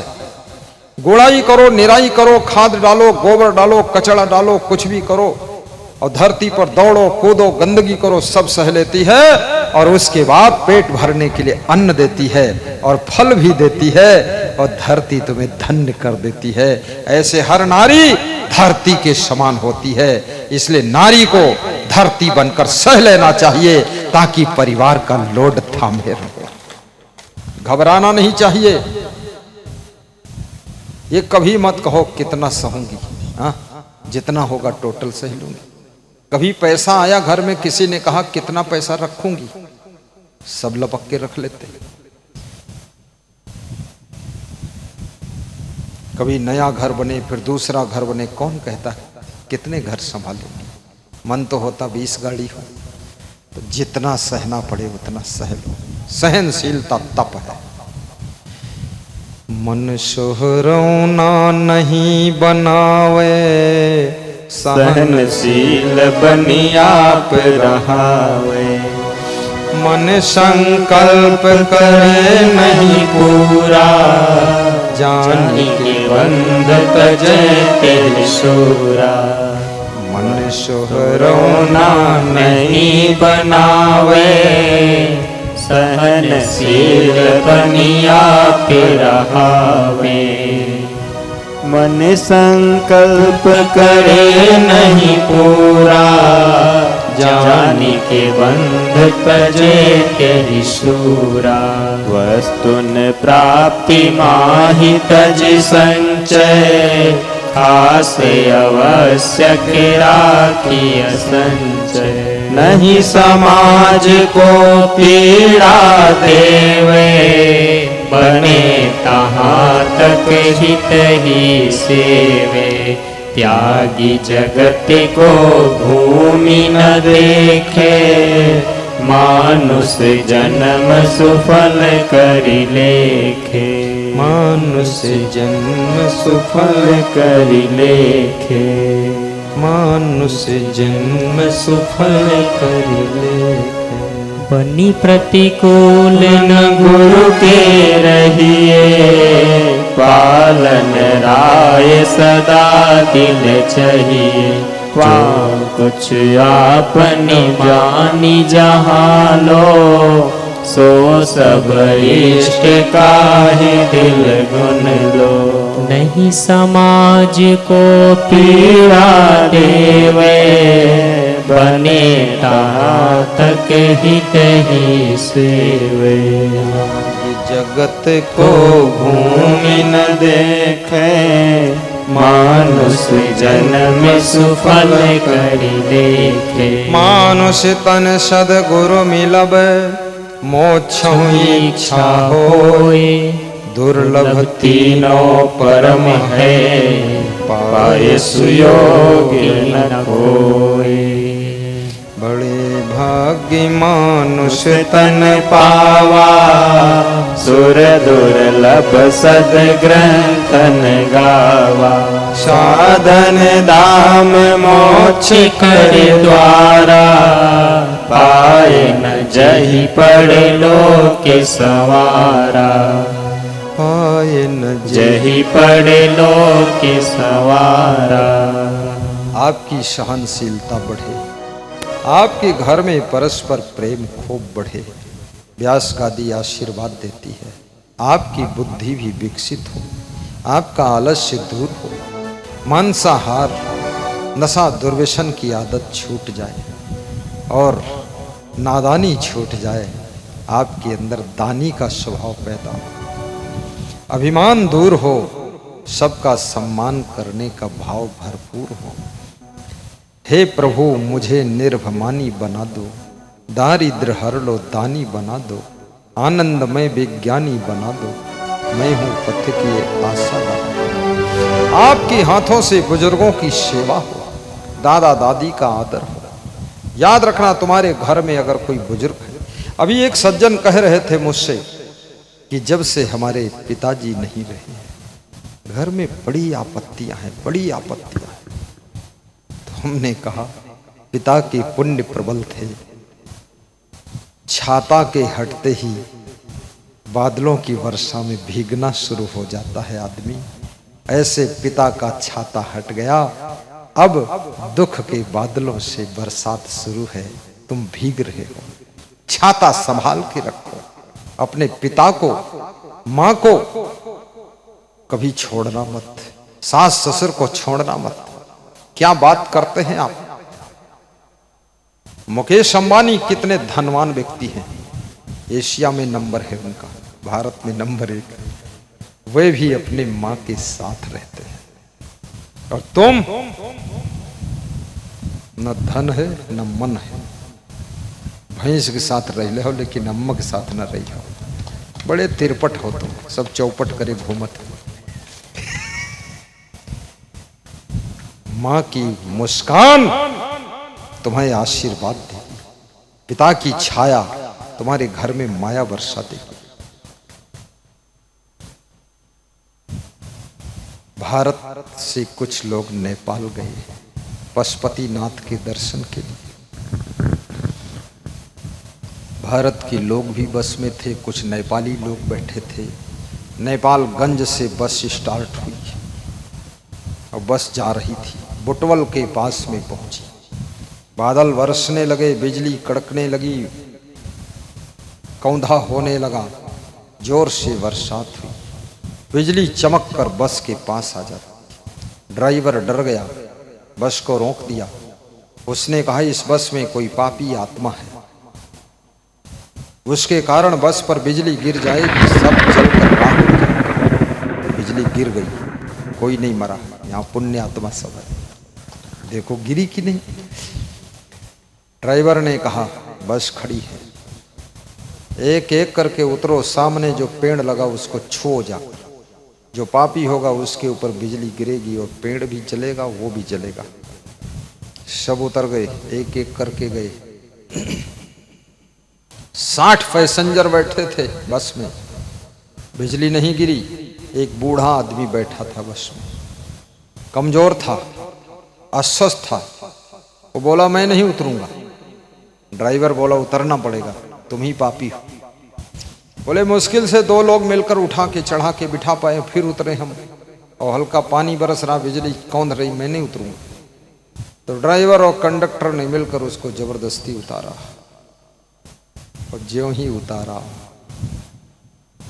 पेड़ को छुआ उस बूढ़े ने, बिजली जोर से कड़की और बहुत जोर से बिजली गिरी।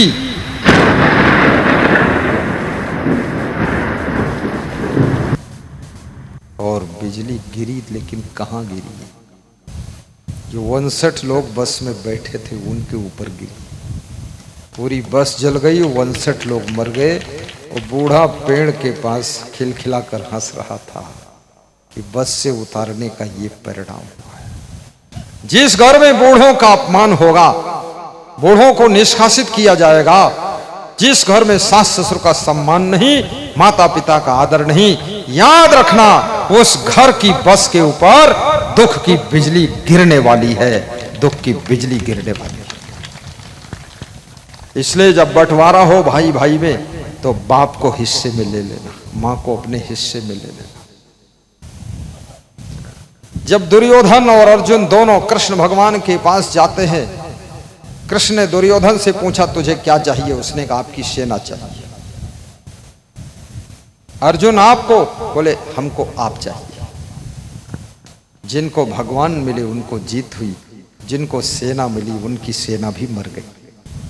याद रखना, आशीर्वाद लीजिए माता पिता का, बुजुर्गों का, बहुत कुछ मिलने वाला है, चिंता मत करना। आपके गुरु यदि खुश हैं, आपसे सेटिस्फाई है, और गुरु का भार आपने ले लिया है, तो गुरु का आशीर्वाद गुप्त रूप से मिल जाएगा। और संगठन में रहो, विघटन मत करो। बहुत ज्ञान की बातें आपके बीच में बरसाई गई हैं।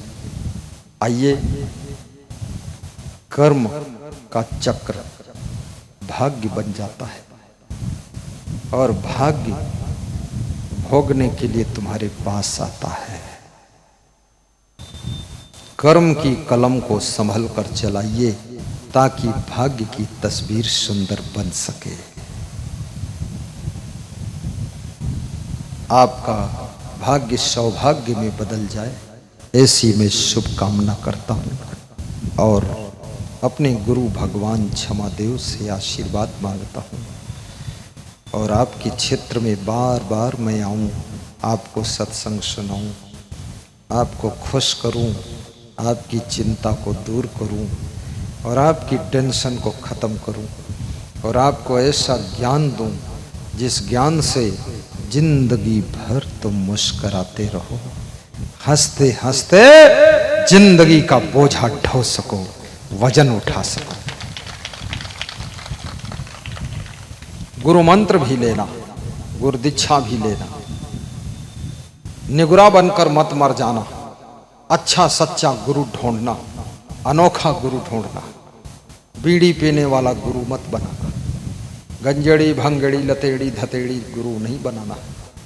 जिसमें कोई नशा ना हो, जिस गुरु में केवल सत्संग का नशा हो, उसको गुरु बना लेना। जो अज्ञान से ज्ञान की ओर, अंधकार से प्रकाश की ओर, मृत्यु से अमृत की ओर तुमको लेकर यात्रा करे, उसको गुरु बना लेना। जो आत्म ज्ञान प्रदान करे, उसको गुरु बना लेना। कल आपके बीच में बहुत सारी ज्ञान की बातें और करूंगा। आरती गरीब निवाज साहेब आरती हो, आरती दीन दयाल। 5 मिनट रुक के सब लोग आरती में शामिल हो जाओ। महामंगल आरती से घर में अमंगल नहीं होगा। हाँ, आरती गरीब निवाज साहेब आरती हो, आरती दीन दयाल साहेब।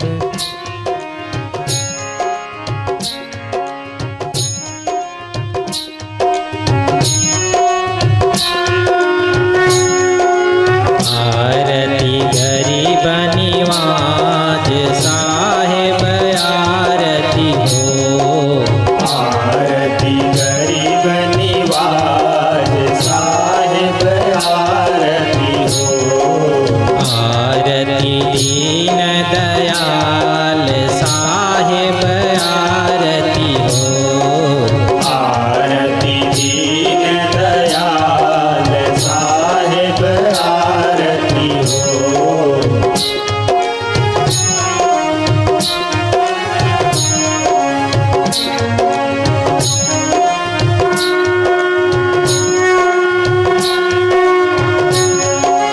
ज्ञान आधार विवेक की बाती, ज्ञान आधार विवेक की बाती, सूरती ज्योति जहाँ जाग साहेब आरती हो, सूरती ज्योति जहाँ जाग साहेब आरती हो, आरती गरीब निवाज साहेब आरती हो, आरती गरीब निवाज साहेब आरती हो।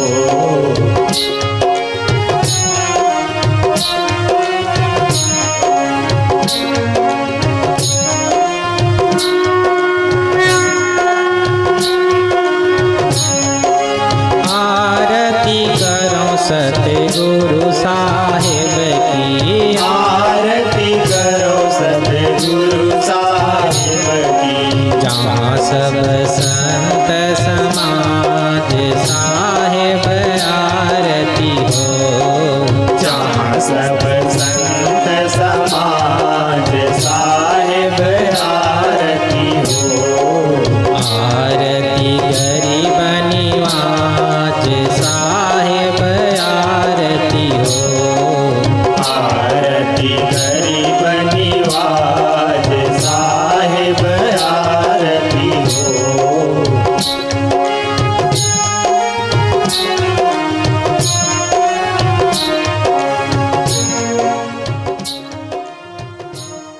गुरुर्ब्रह्मा गुरुर्विष्णु गुरुर्देवो महेश्वर, गुरुर्साक्षात् परब्रह्म तस्मै श्री गुरुवे नमः, तस्मै श्री गुरुवे नमः।